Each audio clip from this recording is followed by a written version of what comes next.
निगम कल्पतरोर अगलितम फलम सुख मुखादमृत सद्रव संयुतम पिबतम भागवतम रसमालयम मुहुर्हो रसिका भुवि भावुका। हे रस के मर्मज्ञ श्रोतागणों, भक्तजनों, ये श्रीमद् भागवत वेद रूपी कल्प वृक्ष का पका हुआ फल है, जो कि श्री सुखदेव जी जिनको सुख रूप में, तोता रूप में इस फल का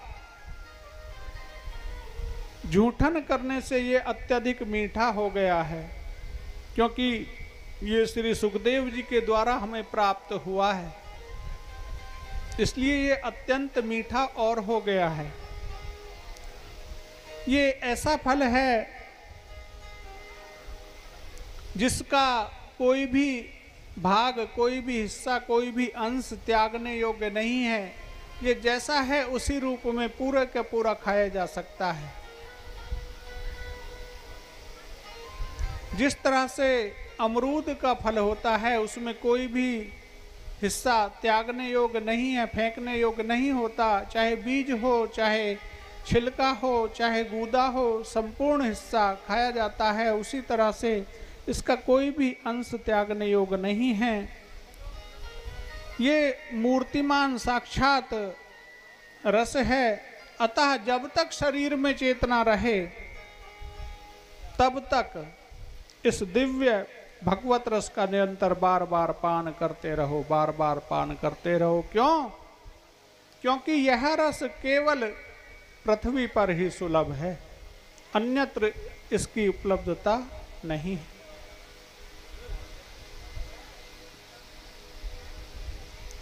यहाँ तक ये आपने महात्म श्रवण किया। कथा आरंभ यहाँ से होती है। नैमिषे नैमिश्क्षेत्रे रसयः सौनकादयः सत्रं स्वर्गाय लोकाय सहस्रसमुभासतः।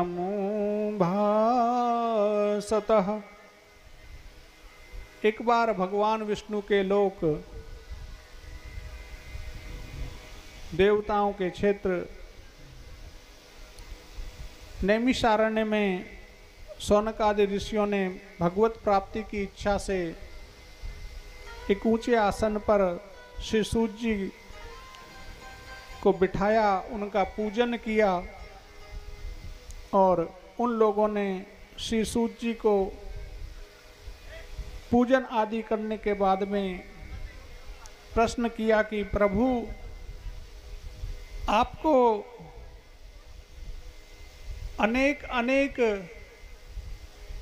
शास्त्रों का अध्ययन करने के पश्चात